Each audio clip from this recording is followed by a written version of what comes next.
ಬಂದೂಕಿನ ಮೂಲಕವಾಗಿ ನ್ಯಾಯ ಪಡೆಯಲು ದಶಕಗಳ ಕಾಲ ಹೋರಾಟವನ್ನ ನಡೆಸಿದಂತ 6 ನಕ್ಸಲರು ಶಸ್ತ್ರ ತ್ಯಾಗವನ್ನ ಮಾಡಿ ಈಗ ವಾಪಸ್ ಮತ್ತೆ ಮೇನ್ ಸ್ಟ್ರೀಮಿಗೆ ಬಂದಿದ್ದಾರೆ. ಬೆಂಗಳೂರಿನ ಸಿಎಂ ಸಿದ್ದರಾಮಯ್ಯ ಗೃಹ ಕಚೇರಿಯಲ್ಲಿ ನಕ್ಸಲರು ಇವತ್ತು ಸಂಜೆ ನಡೆದಂತ ಕಾರ್ಯಕ್ರಮದಲ್ಲಿ ಮುಂಡುಗಾರು ಲತಾ, ವನಜಾಕ್ಷಿ, ಸುಂದರಿ, ಮಾರಪ್ಪಾರೋಳಿ, ವಸಂತ್, ಎನ್ ಜಿಶಾ ಶಸ್ತ್ರಾಸ್ತ್ರವನ್ನು ಒಪ್ಪಿಸಿ ಸಮಾಜದ ಮುಖ್ಯವಾಹಿನಿಗೆ ಮರಳಿದ್ದಾರೆ. ಸಿಎಂ ಎಲ್ಲರಿಗೂ ಕೂಡ ಸಂವಿಧಾನ ಪುಸ್ತಕವನ್ನ ಕೊಟ್ಟರು. ಈ ವೇಳೆ ಹಲವು ಬೇಡಿಕೆಗಳನ್ನು ಒಳಗೊಂಡ ಮನವಿ ಪತ್ರವನ್ನ ಸಿಎಂಗೆ ನಕ್ಸಲರು ಕೊಟ್ಟರು. ಈ ಬಗ್ಗೆ ಸಕಾರಾತ್ಮಕವಾಗಿ ಸ್ಪಂದಿಸಿದಂತ ಸಿಎಂ ಸಂಪುಟದಲ್ಲಿ ಚರ್ಚಿಸಿ ಈ ಬಗ್ಗೆ ನಿರ್ಧಾರವನ್ನು ತೆಗೆದುಕೊಳ್ಳುತ್ತೀವಿ ಅನ್ನುವಂಥ ಭರವಸೆಯನ್ನ ಕೊಟ್ಟರು. ಎಲ್ಲರಿಗೂ ಕೂಡ ಸಿಎಂ ಸಿದ್ದರಾಮಯ್ಯ ಶುಭ ಹಾರೈಸಿದರು. ಎಲ್ಲ 6 ಮಂದಿಯನ್ನ ಕೂಡ ವಶಕ್ಕೆ ಪಡ್ಕೊಂಡಿದ್ದಾರೆ. ಈ ಮೊದಲು 6 ನಕ್ಸಲರು ಮುಖ್ಯವಾಹಿನಿಗೆ ಮರಳುವ ಕಾರ್ಯಕ್ರಮ ಚಿಕ್ಕಮಗಳೂರಿನಲ್ಲಿ ನಿಗದಿಯಾಗಿತ್ತು. ನಿನ್ನೆಯೂ ಕೂಡ ನಾವು ಆ ಸುದ್ದಿಯನ್ನು ನಿಮ್ಗೆ ಹೇಳಿದ್ವಿ. ಆದರೆ ಕೊನೆ ಕ್ಷಣದಲ್ಲಿ ಸಿಎಂ ನನ್ನ ಸಮ್ಮುಖದಲ್ಲಿಯೇ ನಕ್ಸಲರು ಮುಖ್ಯವಾಹಿನಿಗೆ ಬರಲಿ ಅಂತ ಬಯಸಿದ ಕಾರಣ ಈ ಕಾರ್ಯಕ್ರಮ ಬೆಂಗಳೂರಿಗೆ ಶಿಫ್ಟ್ ಆಯಿತು. ಹಾಗಾಗಿ 11 ವಾಹನಗಳ ಮೂಲಕವಾಗಿ ಅವರನ್ನೆಲ್ಲ ಇಲ್ಲಿಗೆ ಪೊಲೀಸ್ ಭದ್ರತೆಯಲ್ಲಿ ಕರೆದುಕೊಂಡು ಬರುವಂತ ಕೆಲಸ ಆಯಿತು. ಈ ಮಧ್ಯೆ ಶಸ್ತ್ರಾಸ್ತ್ರ ತೊರೆದು ಮುಖ್ಯವಾಹಿನಿಗೆ ಬಂದ ನಕ್ಸಲರಿಗೆ ಸರ್ಕಾರ ಪ್ಯಾಕೇಜ್ ಕೊಡೋಕೆ ಈಗ ಮುಂದಾಗಿರೋದನ್ನ ಬಿಜೆಪಿ ತೀವ್ರವಾಗಿ ಖಂಡಿಸಿದೆ. ಇದು ಅತ್ಯಂತ ಅಪಾಯಕಾರಿ, ಕಾಡಿನ ನಕ್ಸಲರನ್ನ ನಗರ ನಕ್ಸಲರನ್ನಾಗಿ ಮಾಡುವಂತ ಕೆಲಸ, ಇದನ್ನು ಖಂಡಿಸ್ತೀವಿ ಅಂತ ಸುನೀಲ್ ಕುಮಾರ್ ಅವರು ಹೇಳಿದ್ದಾರೆ. ಸಿಎಂ ಯಾವ ಸಂದೇಶ ಕೊಡೋಕೆ ಹೊರಟಿದ್ದಾರೆ ಅಂತ ಹರೀಶ್ ಪೂಂಜಾ ಅವರು ಪ್ರಶ್ನೆ ಮಾಡಿದ್ದಾರೆ.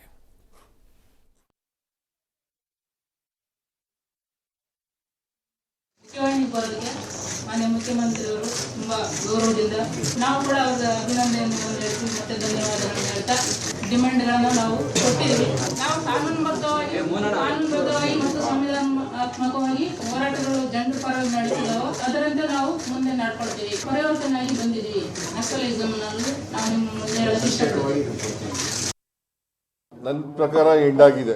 ಶರಣಾಗ್ಲಿಕ್ಕೆ ಬಂದಿದ್ದಾರೆ. ಅವರನ್ನ ಇವತ್ತು ಸರ್ಕಾರ ಅದನ್ನ ಒಪ್ಕೊಂಡು ಯಾರ್ಯಾರು ಶರಣಾಗಿದ್ದಾರೆ ಅವ್ರಿಗೆಲ್ಲರಿಗೂ ಕೂಡ ಶುಭವಾಗಲಿ ಅಂತ ಹಾರೈಸ್ತೇನೆ.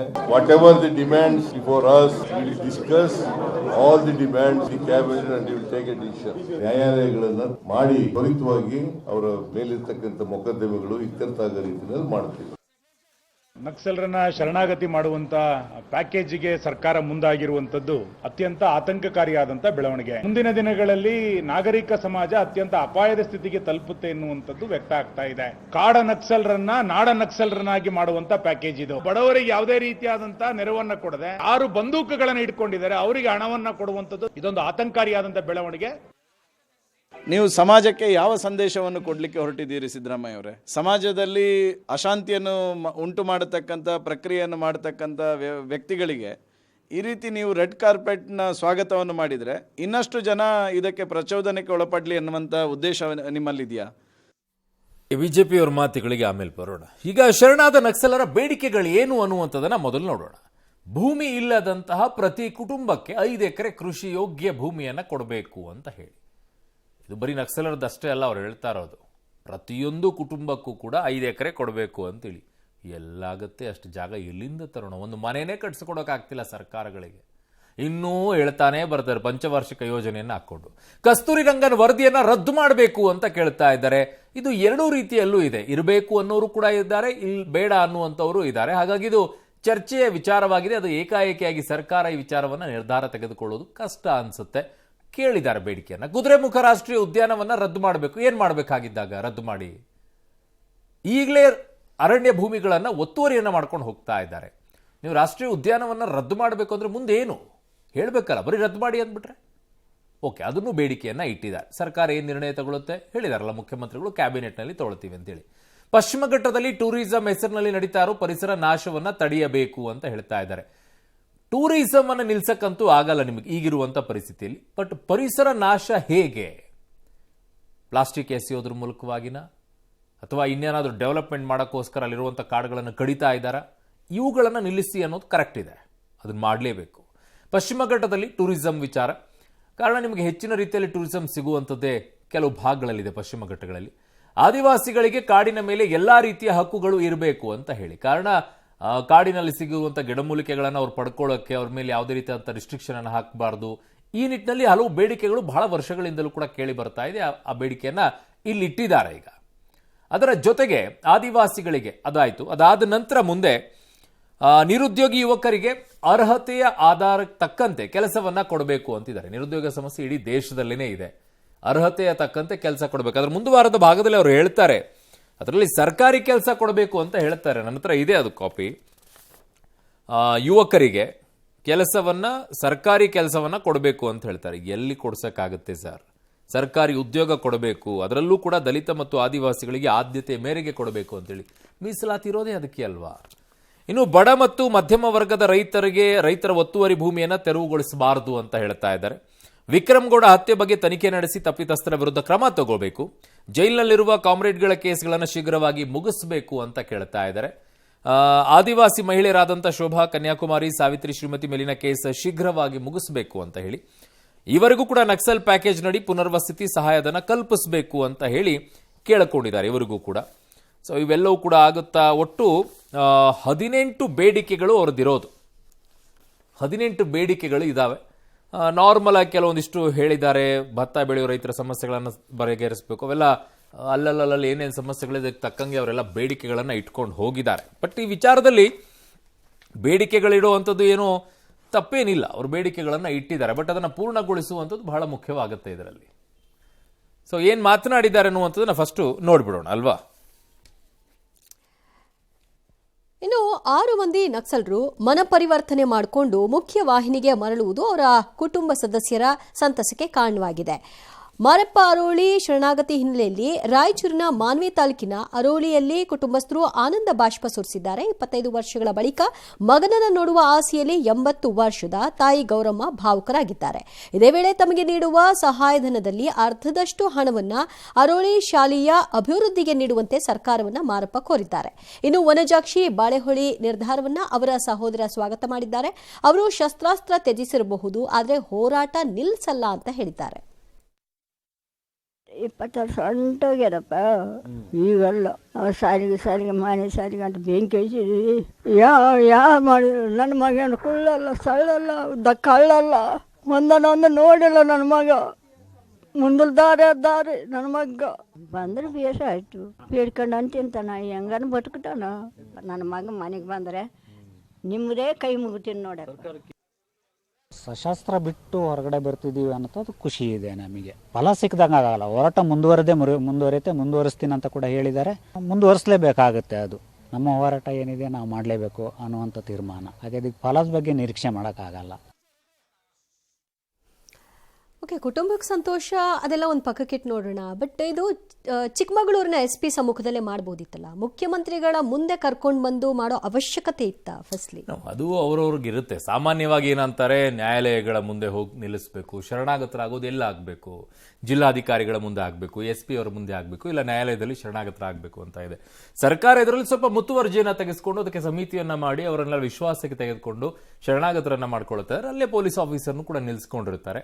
ಶರಣಾಗತರಾಗಿದ್ದಾರೆ ಅಂತೇಳಿ ಒಂದಿಷ್ಟು ಕ್ರೆಡಿಟ್ಸ್ ಅನ್ನ ತಗೊಳ್ಳುತ್ತೆ. ಇದೇನು ಹೊಸದೇನಲ್ಲ. 2013ರಿಂದ 18ರಲ್ಲೂ ಕೂಡ 4-5 ಜನ ಬಂದಂತ ಸಂದರ್ಭದಲ್ಲೂ ಕೂಡ ಮುಖ್ಯಮಂತ್ರಿಗಳ ಕ್ರೆಡಿಟ್ ಅನ್ನ ತಗೊಂಡಿದ್ದಾರೆ, ಇಲ್ಲ ಅಂತ ಹೇಳಲ್ಲ. ಬಟ್ ಇದರಲ್ಲಿ ಬಹಳಷ್ಟು ಜನಕ್ಕೆ ನಕ್ಸಲರು ಅಂತ ಇವ್ರನ್ನ ಯಾಕೆ ಕರೀತಾರೆ ಅನ್ನೋದೇ ಗೊತ್ತಿಲ್ಲ. ನಕ್ಸಲರು ಅನ್ನುವಂಥದ್ದನ್ನ ಯಾಕೆ ಕರೀತಾರೆ ಬಹಳಷ್ಟು ಜನಕ್ಕೆ ಈ ವಿಚಾರವೇ ಗೊತ್ತಿಲ್ಲ. ಇದು ಪಶ್ಚಿಮ ಬಂಗಾಳದಲ್ಲಿರುವಂತ ನಕ್ಸಲ್ ಬಾರಿ ಅನ್ನುವಂಥ ಗ್ರಾಮದಿಂದ ಶುರುವಾದಂತ ಹೋರಾಟ ಇದು ನಮ್ಮ ದೇಶದಲ್ಲಿ. ಅದಕ್ಕೆ ನಕ್ಸಲರು ಅಂತ ಶುರುವಾಯಿತು. ಬಟ್ ಅದರ ಹಿಂದೆ ಎಲ್ಲ CPIM ಹೋರಾಟಗಳನ್ನ ಮಾಡ್ಕೊಂಡು ಬರ್ತಾ ಇತ್ತು. ಆ ನಿಟ್ಟಿನಲ್ಲಿ ಆಮೇಲೆ ಒಂದು ಘಟನೆ ನಡೆಯುತ್ತೆ ಅವೆಲ್ಲ ಹೋರಾಟಗಳ ಮಧ್ಯದಲ್ಲಿ. ಅಲ್ಲಿ ಏನಾಗ್ತಾ ಇರುತ್ತೆ, ಈ ಭೂ ಮಾಲೀಕರು ಮತ್ತೆ ಗುತ್ತಿಗೆದಾರರು ಏನು ರೈತರು ಕೆಲಸ ಮಾಡ್ತಾ ಇರ್ತಾರೆ ಗುತ್ತಿಗೆ ಆಧಾರದ ಮೇಲೆ, ಇಬ್ಬರ ನಡುವೆ ಸಂಘರ್ಷ ಆಗುತ್ತೆ. ಹಾಗಾಗಿ ಆ ಭೂ ಮಾಲೀಕರ ಜೊತೆಗೆ ಇವ್ರು ಗಲಾಟೆ ಆದಾಗ, ಅದು ದೊಡ್ಡ ಮಟ್ಟದಲ್ಲಿ ಎದ್ದಾಗ ಒಬ್ಬ ಪೊಲೀಸ್ ಇನ್ಸ್ಪೆಕ್ಟರ್ನು ಕೂಡ ಕೊಲೆ ಮಾಡ್ತಾರಲ್ಲಿ. ಅಲ್ಲಿಂದ ಒಂದು ದೊಡ್ಡ ಪ್ರಬಲ ಶಕ್ತಿಯಾಗಿ ನಕ್ಸಲೈಟ್ಸ್ ಅಂತ ಕರೆಯಕ್ಕೆ ಶುರು ಮಾಡ್ತಾರೆ. ಅಲ್ಲಿಂದ ಇವೆಲ್ಲ ಬೆಳೀತಾ ಬೆಳೀತಾ ಬೆಳೀತಾ ಬೆಳೀತಾ ಬೆಳೀತಾ ಒಂದು 6 ಜಿಲ್ಲೆಗಳಿಗೆ ಇದು ದೊಡ್ಡ ಮಟ್ಟದಲ್ಲಿ ವ್ಯಾಪಿಸ್ಕೊಳ್ಳುತ್ತೆ. ಬಟ್ ಇದು ಮೂಲ ಎಲ್ಲಿಂದ? ರಷ್ಯಾದಲ್ಲಿ ಲೆನಿನ್ನು, ಜೊತೆಗೆ ಜರ್ಮನ್ನಲ್ಲಿ ಕಾರ್ಲ್ ಮಾರ್ಕ್ಸು, ಜೊತೆಗೆ ಚೀನಾದಲ್ಲಿ ನಿಮಗೆ ಮಾವೋ ಸೆ ತುಂಗ್ ಅಂತ ಹೇಳಿ ಇವರೆಲ್ಲ ದೊಡ್ಡ ಮಟ್ಟದಲ್ಲಿ ಹೋರಾಟವನ್ನ ಮಾಡಿಕೊಂಡು ಕಮ್ಯುನಿಸ್ಟ್ ಪಕ್ಷವನ್ನ ಅಲ್ಲಿ ಅಧಿಕಾರಕ್ಕೆ ತಂದಿರೋದಿದೆ. ಅಲ್ಲಿಂದ ಅವೆಲ್ಲ ಇನ್ಸ್ಪೈರ್ ಆಗಿ ನಮ್ಮ ದೇಶದೊಳಗೆ CPIM ಅಂತ ಬಂದಿದ್ದು. IM ಮಾರ್ಕ್ಸಿಸ್ಟ್ ಅಂತ ಹೇಳಿ. ಸೊ ಆಯ್ತಾ, ಅಲ್ಲಿಂದ ಶುರುವಾಗಿ ಈ ನಕ್ಸಲೈಟ್ಸ್ಗಳು ಬಂದು. ಇದರಲ್ಲಿ ಇನ್ನೊಂದು ರೀತಿಯಾಗಿದೆ. ಒಂದು ಸಶಸ್ತ್ರ ಪಡೆಗಳಾಗಿ ನಿಂತ್ಕೊಳ್ಬೇಕು, ಹೋರಾಟವನ್ನ ಮಾಡಬೇಕು ಅಂತ ಹೇಳಿ, ಅಂದ್ರೆ ಶಸ್ತ್ರಗಳನ್ನ ಹಿಡ್ಕೊಂಡೇ ಹೋರಾಟ ಮಾಡಬೇಕು ಅಂತ ಹೇಳಿ. ಇಲ್ಲ ಇನ್ನೊಂದಿಷ್ಟು ಜನ ಬರೀ ಹೋರಾಟವನ್ನ ಮಾಡ್ಕೊಂಡು ಹೋಗಬೇಕು ಅನ್ನುವಂಥದ್ದಿದೆ. ಈಗ ಬಂದಿದ್ದಾರಲ್ಲ, ಈಗ ಬಂದಿರುವಂಥವ್ರು ನಾವು ಏನು ಕೋರ್ಟ್ನಲ್ಲಿರುವಂಥ ಕೇಸ್ಗಳನ್ನೆಲ್ಲ ಸಾಲ್ವ್ ಮಾಡಬೇಕಂದ್ರೆ ಅಷ್ಟು ಸುಲಭದಿಲ್ಲ. ಅದು ಅಷ್ಟು ಸುಲಭದಿಲ್ಲ. ಅವರು ಮೇನ್ ಸ್ಟ್ರೀಮಿಗೆ ಬರ್ತಾ ಇದ್ದಾರೆ, ಬಟ್ ಕಾನೂನಾತ್ಮಕವಾಗಿ ಏನು ಕೇಸ್ಗಳನ್ನ ಫೇಸ್ ಮಾಡಬೇಕು ಅದನ್ನ ಮಾಡ್ತಾರೆ. ಕೆಲವೊಂದಿಷ್ಟು ಸೆಕ್ಷನ್ಸ್ಗಳಲ್ಲಿ ಪೊಲೀಸರಿಗೆ ವಾಪಸ್ ತಗೊಳ್ಳೋಕೆ ಅವಕಾಶಗಳಿದೆ. ಯಾವ ಸೆಕ್ಷನ್ಗಳ ಅಡಿಯಲ್ಲಿ ಹಾಕಿದ್ದಾರೆ ಅಲ್ಲಿ ಅನ್ನುವಂಥದ್ದನ್ನ ನೋಡಬೇಕು.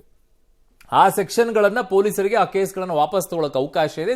ಜೊತೆಗೆ ಕೆಲವೊಂದಿಷ್ಟು ಸರ್ಕಾರಗಳು ಕ್ಯಾಬಿನೆಟ್ನಲ್ಲಿ ಹೇಳಿಬಿಟ್ಟು ಆ ಕೇಸ್ಗಳನ್ನು ವಾಪಸ್ ಪಡ್ಕೊಳ್ತಾರೆ. ಲೈಕ್ ಈಗ ಕನ್ನಡ ಪರ ಹೋರಾಟಗಾರರು, ರೈತರ ಮೇಲಿರುವಂತಹ ಹೋರಾಟಗಾರರು PFI ಕೇಸ್ಗಳನ್ನೇ ವಾಪಸ್ ತಗೊಂಡಂತ ಸಂದರ್ಭದಲ್ಲಿ ಇರಬೇಕಾದ್ರೆ ಇನ್ನು ಇವು ಯಾವ ಕೇಸ್ಗಳು ಅಲ್ವೇ? ಕೊಲೆ ಅಂತ ಕೇಸ್ಗಳು ದಾಖಲಾಗಿದೆ. ಇಲ್ಲಿ ಆ ರೀತಿಯಾಗಿ ಗಂಭೀರವಾಗಿರುವಂತ ಪ್ರಕರಣಗಳು ಕಾಣಿಸ್ತಾ ಇಲ್ವೇನೋ ಅಂತ ಹೇಳನಿಸುತ್ತೆ.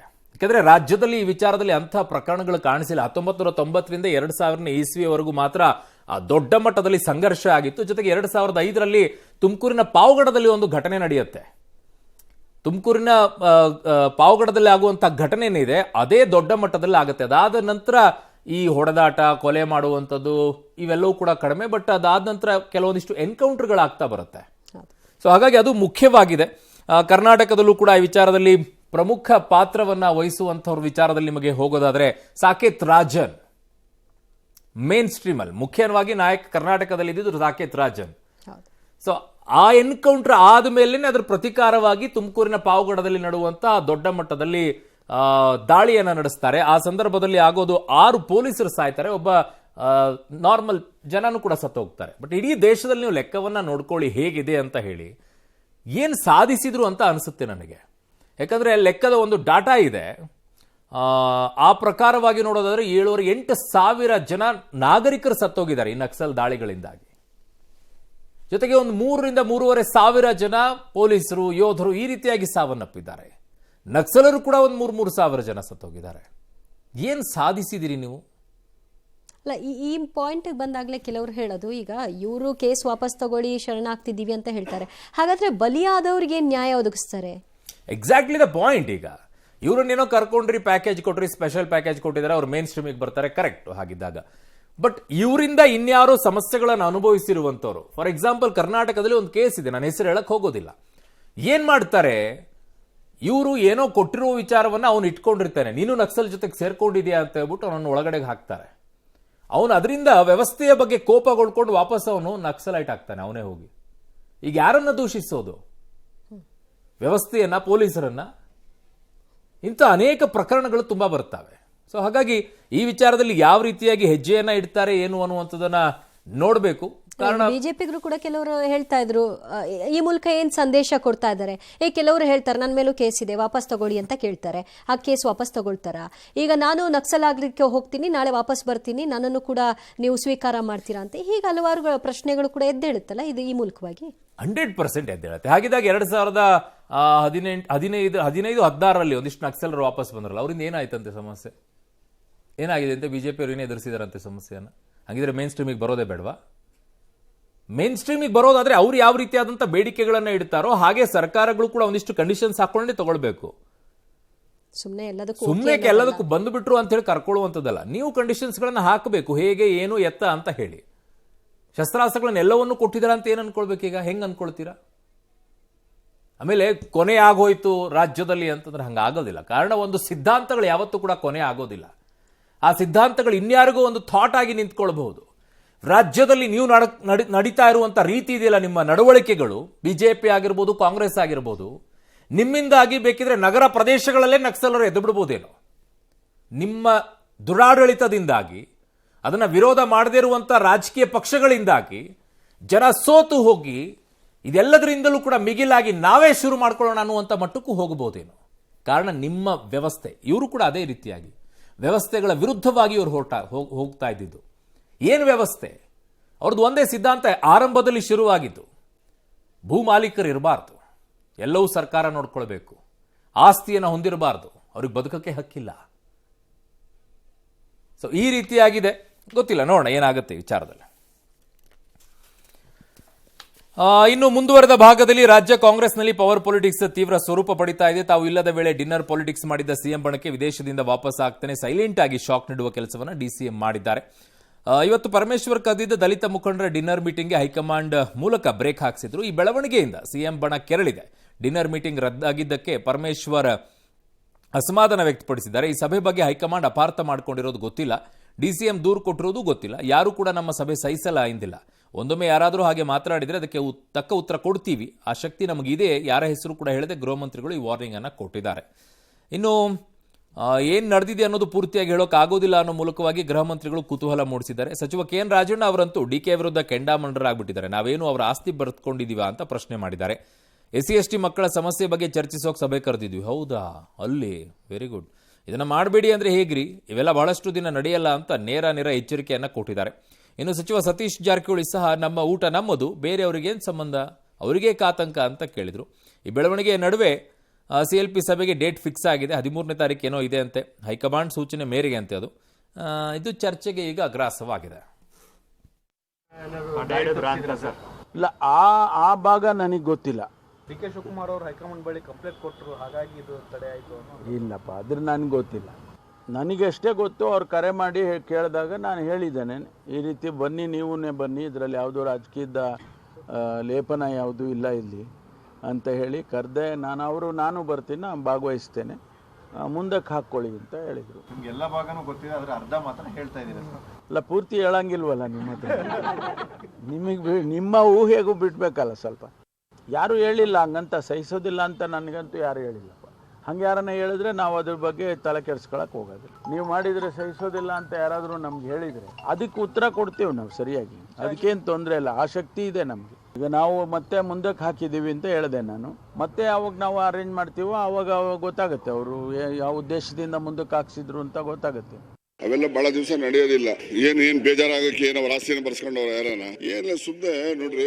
SC/STಗಳದ್ದು ಈಗ ಪ್ರೀ ಯೂನಿವರ್ಸಿಟಿ ಮಕ್ಳುಗಳಿಗೆ ಹಾಸ್ಟೆಲ್ ಸೀಟು ಕೊಡಲ್ಲ ಅವ್ರಿಗೆ. ಮತ್ತೆ ಇಂಥ ಸಮಸ್ಯೆಗಳನ್ನ ನಾವೆಲ್ಲ ಚರ್ಚೆ ಮಾಡಕ್ಕೆ ಅಂತ ಮೀಟಿಂಗ್ ಕರೆದ್ರೆ ಇವ್ರು ನೀವು ಮಾಡಬೇಡಿ ಅಂತ ಅಂದ್ರೆ ಏನು ಇವರೆಲ್ಲ SC/ST ವಿರೋಧಿಗಳ ಇವರೆಲ್ಲ. ಡಿನ್ನರ್ ಅಂತ ಆಗ್ತಾನೆ ಇರ್ತದೆ, ಅದೇನು ಹೊಸದಲ್ಲ. ಎಲ್ಲರೂ ಕೂಡ್ತಿರ್ತಾರೆ, ಮಾಡ್ತಾನೆ ಇರ್ತೀವಿ, ಹೊಸದೇನಲ್ಲ. ರಾಜಕೀಯದಲ್ಲಿ ಹಿನ್ನಡೆ ಮುನ್ನಡೆ ಆಗ್ತಾನೆ ಇರ್ತದೆ. ಇಲ್ಲ, ಫೋನ್ನಾಗೂ ಮಾತಾಡ್ಬೋದ್ರಲ್ಲ, ಏನದೆ ಡಿನ್ನರ್ಗೆ ಸೇರ್ಬೇಕಂತೇನಿಲ್ಲ, ಫೋನ್ನಾಗೂ ಮಾತಾಡ್ಬೋದು. ಎದಕ್ಕೆ ಆತಕ್ಕೆ ಆಗ್ಬೇಕು, ನಾವು ಊಟ ಮಾಡೋದಿಲ್ಲ ಅಂದರೆ ಬೇರೆಯವ್ರಿಗೆ ಯಾಕೆ, ಅವ್ರಿಗೇನು ಸಂಬಂಧ, ನಮ್ಮ ಊಟ ನಮ್ಮ ಇದು. ಇನ್ನು ಎಷ್ಟು ದಿನ ಅಂತ ಈ ಡ್ರಾಮಾ ಮಾಡ್ಕೊಂಡು ಓಡಾಡ್ತೀರಾ ಅಂತ ನೀವು? ಯಾವ್ದು ಡ್ರಾಮಾ? ಕಾಳಜಿ ಅವ್ರದ್ದು. ಯಾವ ಕಾಳಜಿ? SC/ST ಅವ್ರ ಬಗ್ಗೆ ಚರ್ಚೆ ಮಾಡೋದಕ್ಕೆ. ಹೌದಾ? ಎಷ್ಟು ಮಿನಿಸ್ಟ್ರು KDP ಸಭೆ ಮಾಡಿದ್ದಾರೆ ನಿನ್ನೇನು ಕೇಳ್ತಾ ಇದ್ದಲ್ಲ, ಎಷ್ಟು ಮಿನಿಸ್ಟ್ರು ಮಾಡಿದಾರಂತೆ? SC/ST ವಿದ್ಯಾರ್ಥಿಗಳ ಬಗ್ಗೆ ನಿಮಗೆ ಕಾಳಜಿ. ಮೊದಲು ಅವ್ರಿಗೆ ಕೊಡಬೇಕಾಗಿರುವಂಥದ್ದನ್ನು ಕೊಡಿ. ಎಷ್ಟು ಕೊಡ್ತಾ ಇದ್ದೀರಾ ಗೊತ್ತಾಗತ್ತೆ. ಕಾಸಿದೆಯಾ ಕೊಡಕ್ಕೆ? ಅದನ್ನೇ ನಿಲ್ಸಿಲ್ವಾ? ಏನ್ ಬಿಡ್ತೀರಾ ಹಂಗೆ ರೀಲ್ಗಳನ್ನ?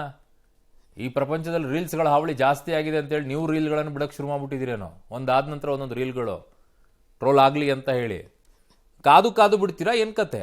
ಅಥವಾ ಯಾರ್ಯಾರ ಮನೇಲಿ ಏನೇನು ಟೇಸ್ಟ್ ಅಡುಗೆ ಚೆನ್ನಾಗಿರುತ್ತೆ, ಯಾರು ಅಡುಗೆ ಚೆನ್ನಾಗಿ ಮಾಡ್ತಾರೆ ಅಂತೇಳಿ ಕಾಂಪಿಟೇಷನ್ಗೆ ಏನಾದರೂ ಬಿದ್ದಿದ್ದೀರಾ ಏನು ಕತೆ? ಚೆನ್ನಾಗಿದೆಯಪ್ಪ ಡ್ರಾಮಾಗಳನ್ನು ಮಾಡ್ಕೊಂಡು ಓಡಾಡೋದು. ಸೀನಿಯರ್ಸ್ಗಳಾಗಿದ್ದೀರಾ, ಒಂದು ಜವಾಬ್ದಾರಿ ಬೇಡವಾ? ಹಿಂದೆನೂ ಕೂಡ ಮಂತ್ರಿ ಆಗಿದ್ದೀರಿ, ಈಗಲೂ ಮಂತ್ರಿ ಆಗ್ತಾ ಇದ್ದೀರಾ. ಏನು ಮಾಡಬೇಕು ಏನಿಲ್ಲ ಏನಾದರೂ ಒಂಚೂರು ಚಿಂತನೆ ಮಾಡುವಂಥದ್ದು ಇದೆಯಾ? ಡಿನ್ನರ್ ಸೇರಿದ್ರಂತೆ, ಅಲ್ಲಿ ಹೋಗಿ ಚಿಂತನೆ ಮಾಡ್ತಾರಂತೆ ಅವರು SC/ST ವಿದ್ಯಾರ್ಥಿಗಳ ಬಗ್ಗೆ. ನೀವು ಚಿಂತನೆ ಮಾಡೋದಿದ್ರೆ ಪಾಪ ವಿದ್ಯಾರ್ಥಿಗಳ ಪಾಡು ಹಿಂಗೆ ಹಾಕಿರ್ತಾ ಇತ್ತು, ಅನುಭವಿಸ್ತಾ ಇದ್ದಾರೆ. ಹೋಗಿ ನೋಡಿ ಒಂದ್ಸಲ ಅವರ ಹಾಸ್ಟೆಲ್ಗಳನ್ನು ಹೋಗಿ ನೋಡಿ ಏನಾಗಿದೆ ಪರಿಸ್ಥಿತಿಗಳು ಅಂತೇಳಿ. ಹಾಸ್ಟೆಲ್ ಇಡೀ ಸಾಕು, ಉಳಿದಿದ್ದೆಲ್ಲ ನೋಡೋಣ ಅಂತ ಆಮೇಲೆ. ಇನ್ನು ಪವರ್ ವಾರ್ ಮಧ್ಯೆ ಸಿಎಂ ಡಿಸಿಎಂ ಹೋಮ್ ಮಿನಿಸ್ಟರ್ ಮೂವರು ಹೊಸ ವರ್ಷದಲ್ಲಿ ಮೊದಲ ಬಾರಿಗೆ ಭೇಟಿಯಾಗಿದ್ದಾರೆ. ಇವತ್ತು ಪೊಲೀಸ್ ಇಲಾಖೆಯ ವಿವಿಧ ಕಾರ್ಯಕ್ರಮದಲ್ಲಿ ಮೂವರು ಒಟ್ಟಾಗಿ ಕಾಣಿಸಿಕೊಂಡ್ರು. ಒಳೊಳಗೆ ಕುರ್ಚಿ ಕದನ ಮಾಡ್ತಾ ಇದ್ರು, ಹೊರಗೆ ಮಾತ್ರ ಎಲ್ಲರೂ ಒಗ್ಗಟ್ಟಿನ ಮಂತ್ರ ಪ್ರಕಟಿಸಿದ್ರು. ಡಿಸಿಎಂ ಅವರಂತೂ ನನಗೇನು ಗೊತ್ತೇ ಇಲ್ಲ ಎನ್ನುತ್ತಾ ಜಾರ್ಕೊಂಡ್ರು. ಅಲ್ಲದೆ ಈ ಹೊತ್ತಲ್ಲಿ ದೈವ ಕೃಪೆಗಾಗಿ DK ಶಿವಕುಮಾರ್ ಟೆಂಪಲ್ ರನ್ ಹೊರಟಿದ್ದಾರೆ. ಪ್ರತ್ಯಂಗಿರ ದೇವಿ ದರ್ಶನಕ್ಕಾಗಿ ತಮಿಳುನಾಡಿಗೆ ಹೋಗ್ತಾ ಇದ್ದಾರೆ. ಆದರೆ ಕಾಂಗ್ರೆಸ್ನಲ್ಲಿ ನಡೀತಾ ಇರೋ ಪವರ್ ಫೈಟ್ ಬಿಜೆಪಿಗೆ ಮಾತ್ರ ಸಖತ್ತಾಗಿ ಅಸ್ತ್ರವಾಗಿದೆ. ಗೊತ್ತೂ ಇಲ್ಲ, ನಾನು ಮಾತಾಡೂ ಇಲ್ಲ. ಇವತ್ತು ಬೆಳಗ್ಗೆ ಡೆಲ್ಲಿಲಿ ಪ್ರೆಸ್ ಅವ್ರು ಕೇಳೋದು ನನಗೆ ಗೊತ್ತಿಲ್ಲ ಅಂತ ಹೇಳಿದೆ. ನನಗೆ ಗೊತ್ತಿರ್ತಾನೆ, ಎಲ್ಲ ಟ್ರಾವೆಲ್ ಮಾಡ್ಕೊಂಡು ಬಂದೆ. ಕಾಂಗ್ರೆಸ್ ಸರ್ಕಾರ ಸ್ಥಾಪನೆಯ ಮುಹೂರ್ತದಲ್ಲೇ ಈ ಥರದ ಅಭದ್ರತೆಯ ಅಡಿಪಾಯ ಹಾಕಿದ್ದಾರೆ.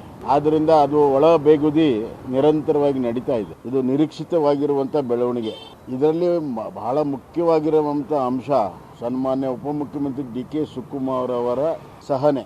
ಅವರ ವ್ಯಕ್ತಿತ್ವಕ್ಕೆ ವ್ಯತಿರಿಕ್ತವಾಗಿ ಅವರ ಸಹನೆಯನ್ನ ಇದರಲ್ಲಿ ತಾಳ್ತಾ ಇದ್ದಾರೆ. ಅದು ಬಹುತೇಕವಾಗಿ ಅವರ ಒಂದು ಮುತ್ಸದ್ದಿತನ ಇರಬಹುದು ಅಥವಾ ಹೈಕಮಾಂಡಿನ ಸೂಚನೆಯೂ ಕೂಡ ಅದರಲ್ಲಿ ಇರಬಹುದು ಅಂತ ನಾನು ಭಾವಿಸ್ತೇನೆ. ಪ್ರಶ್ನೆ ಇರುವಂತದ್ದು ಯಾವಾಗ ಈ ಸಹನೆಯ ಕಟ್ಟೆ ಒಡಿತದೆ ಅನ್ನುವಂಥದ್ದು. ಖಂಡಿತವಾಗ್ಲೂ ನೋಡಿ, ಅವ್ರು ಏನೇ ಮಾಡಿದ್ರು ಕೂಡ ಡಿ ಕೆ ಶಿವಕುಮಾರ್ ಅವರು ಎಳೆದು ಬಿಸಾಕಾದ್ರೂ ಸಿದ್ದರಾಮಯ್ಯ ಅವ್ರನ್ನ ಮುಖ್ಯಮಂತ್ರಿ ಸೀಟಲ್ಲಿ ಹೋಗಿ ಕುತ್ಕೊಳ್ಳೋದು 100ಕ್ಕೆ 100 ಗ್ಯಾರಂಟಿ. ಮಾನ್ಯ ಬೊಮ್ಮಾಯಿ ಸರ್, ಬಿಜೆಪಿಲಿ ಯಾರು ಅಷ್ಟೊಂದು ಸಹನೆಯಿಂದ ಇದ್ದಾರೆ ಹೇಳಿ? ಅವ್ರದ್ದು ಬಿಟ್ಟಾಕಿ, ಅವ್ರ ಆಡಳಿತ ಪಕ್ಷದಲ್ಲಿರೋ ಕಿತ್ತಾಡ್ಕೊಳ್ತಾ ಇದ್ದಾರೆ. ಅವ್ರಿಗಂತೂ ಆಡಳಿತ ಹೇಗೆ ನಡೆಸಬೇಕು ಅನ್ನೋದಿಲ್ಲ, ಮರ್ತೋಗ್ಬಿಟ್ಟಿದಾರೇನೋ. ಮುಂಚೆ ಇದ್ದಂಥ ಸಿದ್ದರಾಮಯ್ಯನವ್ರು ಈಗಂತೂ ಕಾಣಿಸ್ತಾ ಇಲ್ಲ, ಈಗ ಹಂಗೆ ಓಡಾಡ್ತಾ ಇದ್ದಾರೆ.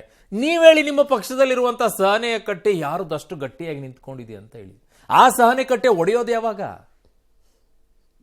ಇವ್ರ ಮಜಾ ಇದೆ ಅವ್ರದ್ದು, ಬೊಮ್ಮಾಯಿ ಸರ್. ನಿಮ್ಮ ಪಕ್ಷದಲ್ಲಿ ಏನಾಗ್ತಾ ಇದೆ ಅನ್ನೋದನ್ನ ಹೇಳಿ ಸರ್. ಅವ್ರ ಪಕ್ಷದಲ್ಲಿ ಸಹನೆ ಇದೆಯೋ, ಕಟ್ಟೆ ಒಡೆದೋಗುತ್ತೋ, ಯಾವಾಗ ಏನಾಗುತ್ತೋ ಯಾರಿಗ್ ಗೊತ್ತು? ನಿಮ್ ಪಕ್ಷದಲ್ಲಿ ಹೇಳಿ ಏನು? ಯತ್ನಾಳ್ ಅವ್ರು ಒಂದ್ ಕಡೆಗೆ, ಈ ಕಡೆಗೆ ವಿಜೇಂದ್ರ ಇನ್ನೊಂದ್ ಕಡೆಗಲ್ವಾ? ಅವ್ರು ಅಟ್ಲೀಸ್ಟ್ ಹೇಳಿದ್ರು ಅಂತ ಮೀಟಿಂಗ್ ರದ್ದು ಅದಾದ್ರೂ ಆಗಿದೆ. ನಿಮ್ಮಲ್ಲಿ ಅವ್ರ ಮೀಟಿಂಗ್ ಆದ್ರೂ ರದ್ದು ಮಾಡಿದ್ದಾರೆ. ಪರಮೇಶ್ವರ್ ಡಿನ್ನರ್ ಮೀಟಿಂಗು, ಅದು ಮಾಧ್ಯಮ ಪ್ರಕಟಣೆ ನೋಡಿಸ್ಬಿಟ್ಟು. ಡಿನ್ನರ್ ಮೀಟಿಂಗ್ ಅನ್ನು ಮಾಧ್ಯಮ ಪ್ರಕಟಣೆ ಮೂಲಕ ಹೊಡಿಸೋದು ಫಸ್ಟ್ ಟೈಮ್ ನೋಡಿದ್ವಪ್ಪ ನಾವು. ಚೆನ್ನಾಗಿದೆ. ಇವರು ಇನ್ನೊಬ್ಬರ ಬಗ್ಗೆ ಹೇಳ್ತಾರೆ. ಚೆನ್ನಾಗಿದೆ ನಿಮ್ದು. ಏನೇನ್ ಮಾಡ್ತಿರೋ ಏನು. ಒಂದಿದೆ ಡಿನ್ನರ್ ಪಾಲಿಟಿಕ್ಸ್, ಇನ್ನೂ ಒಂದಿದೆಯಾ? ಓಕೆ. ಬರೀ ಕಾಂಗ್ರೆಸ್ನಲ್ಲಿ ಅಷ್ಟೇ ಅಲ್ಲ, ಈಗ ಪವರ್ ಪೊಲಿಟಿಕ್ಸ್. ಆಡಳಿತ ಪಕ್ಷದಲ್ಲಿ ಮಾತ್ರ ಡಿನ್ನರ್ ಪೊಲಿಟಿಕ್ಸ್ ನಡೆದಿಲ್ಲ, ಇದು ವಿಪಕ್ಷ ಬಿಜೆಪಿಯಲ್ಲೂ ಕೂಡ ಇದೆ.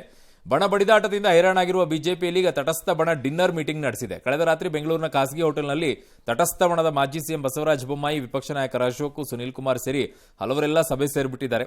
ಪಕ್ಷದ ಆಂತರಿಕ ಬೆಳವಣಿಗೆ, ಬಿಜೆಪಿ ರಾಜ್ಯ ಘಟಕದ ಅಧ್ಯಕ್ಷರ ಚುನಾವಣೆ ಬಗ್ಗೆ ಚರ್ಚೆ ನಡೆಸಿದ್ದಾರೆ ಅಂತೆ. ಯಾರು ನಿಲ್ತಾರೆ? ಆದರೆ ಊಟಕ್ಕೆ ಸೇರಿ ತಪ್ಪ ಅಂತ ಡಿನ್ನರ್ ಮೀಟಿಂಗ್ನಲ್ಲಿ ಪಾಲ್ಗೊಂಡಿದ್ದ ಸುನೀಲ್ ಕುಮಾರ್ ಮತ್ತು ಬಸವರಾಜ ಬೊಮ್ಮಾಯಿ ಪ್ರಶ್ನೆ, ಛೇ ತಪ್ಪಿಲ್ಲ ಸರ್, ಖಂಡಿತವಾಗ್ಲೂ ತಪ್ಪಿಲ್ಲ. ಅವ್ರದ್ದು ಹೆಂಗೆ ತಪ್ಪಾಗ್ಬಿಡುತ್ತೆ ಮತ್ತೆ? ಓಕೆ. ರಾಜ್ಯ ಬಿಜೆಪಿಯಲ್ಲಿನ ಗೊಂದಲ ಈ ತಿಂಗಳಲ್ಲಿ ಸರಿ ಹೋಗುತ್ತೆ ಅನ್ನೋ ವಿಶ್ವಾಸವನ್ನ ಮಾಜಿ ಸಿಎಂ ವ್ಯಕ್ತಪಡಿಸಿದ್ದಾರೆ. ಈ ಮಧ್ಯೆ ಯತ್ನಾಳ್ ಬಣ ಸುಮ್ಮನಿಲ್ಲ. ದೆಹಲಿಯಿಂದ ಬೆಂಗಳೂರಿಗೆ ವಾಪಸ್ ಆದ್ಮೇಲೆ ರೆಬಲ್ ನಾಯಕರು 3ನೇ ಹಂತದ ವಕ್ಫ್ ಹೋರಾಟ ಮಾಡ್ತಾರಂತೆ. ಇನ್ನೂ ಎಷ್ಟು ಹಂತಗಳಿವೆ? ಈ ಕಾವೇರಿ ನೀರಿನ ಹಂತಗಳ ರೂಪದಲ್ಲಿ ಬೆಂಗಳೂರಿಗೆ ನೀರು ಸರಬರಾಜು ಮಾಡೋ ರೀತಿಯಲ್ಲಿ ಆಯ್ತು ಹೊರತು 2-3 ದಿನದಲ್ಲಿ ಇದಕ್ಕೆ ಚಾಲನೆ ಸಿಗುವ ನಿರೀಕ್ಷೆ ಇದೆ. ದೆಹಲಿಯಲ್ಲಿ ಕೇಂದ್ರ ಮಂತ್ರಿ ಕುಮಾರಸ್ವಾಮಿಯನ್ನ ಭೇಟಿಯಾಗಿದ್ದ ರಮೇಶ್ ಜಾರಕಿಹೊಳಿ ಬಿಜೆಪಿ ಹೈಕಮಾಂಡ್ ನಾಯಕರ ಭೇಟಿಗೆ ಕಸರತ್ತು ನಡೆಸಿದ್ದಾರಂತೆ.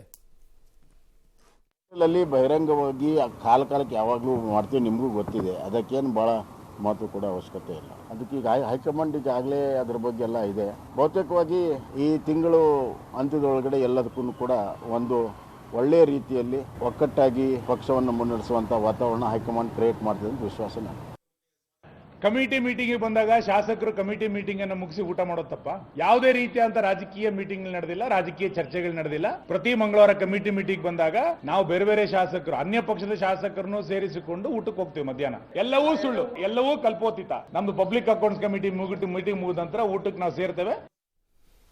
ಇವ್ರದ್ದು ಪಕ್ಷಾತೀತ ಡಿನ್ನರ್ ಮೀಟಿಂಗು, ಅವರು ಪಕ್ಷದ ಆಂತರಿಕ ಡಿನ್ನರ್ ಮೀಟಿಂಗು. Very good. ನಿಮ್ಮಲ್ಲಿ ಚೆನ್ನಾಗಿರುತ್ತೆ ಅಡುಗೆ. ನೀವು ಹೋಟೆಲ್ಗೆ ಹೋಗೋದಲ್ವಾ, ಅದವ್ರ ಮನೆಯಲ್ಲಿ ಅದನ್ನ ಹೇಳ್ಬೋದು. ಈ ಹೋಟೆಲ್ ಹೇಳಕ್ ಆಗಲ್ವಲ್ಲ. ಓಕೆ. ನೋಡಿ ಸರ್, ಸ್ವಲ್ಪ ಹುಷಾರಾಗಿ ನೋಡ್ಕೊಳ್ಳಿ. ಅಲ್ಲಿ ಇಲ್ಲಿ ಯಾರು ಬೇರೆ ಪಕ್ಷದ ಬಂದಿರ್ತಾರಲ್ಲ, ಸ್ವಲ್ಪ ನೋಡ್ಕೊಳ್ಳಿ. ಯಾಕೆಂದ್ರೆ ನಾಳೆ ಮಸಾಲೆ ಜಾಸ್ತಿ ಆಯ್ತು, ಉಪ್ಪು ಜಾಸ್ತಿ ಆಯ್ತು, ಖಾರ ಜಾಸ್ತಿ ಆಯ್ತು, ನಿಮ್ಮನ್ನೇ ಬೈಬೇಕು. ಯಾವ ಹೋಟೆಲ್ ಕರ್ಕೊಂಡು ಬಂದಿರಿ ಅಂತ ಊಟಕ್ಕೆ ಅಡ್ಜಸ್ಟ್. ಕರೆಕ್ಟು ಅಲ್ವಾ? ನೋಡ್ಕೊಳ್ಳಿ ವ್ಯವಸ್ಥೆಗಳು ಹೇಗಿರುತ್ತೆ ಅಂತ ಹೇಳಿ. ಇದು ಚೆನ್ನಾಗಿದೆ ನಿಮ್ದು. ಅವ್ರು ಡಿನ್ನರ್ ಪೊಲಿಟಿಕ್ಸ್ ಮಾಡಿದ್ರೆ ಅದು ರಾಜಕೀಯ, ಅದು ಒಳಬೇಗುದಿ. ನಿಮ್ಮದು ಮಾಡಿದ ತಕ್ಷಣ ಕಮಿಟಿ ಮೀಟಿಂಗ್ ಮಾಡಬಾರ್ದೇನ್ರಿ? Very good. ಕಮಿಟಿ ಮೀಟಿಂಗ್, ಪಕ್ಷದ ಮೀಟಿಂಗ್ ಮಾಡಿ ಫಸ್ಟ್ ಒಟ್ಟಾಗಿ, ಆಮೇಲೆ ನೋಡೋಣ ಅಂತ.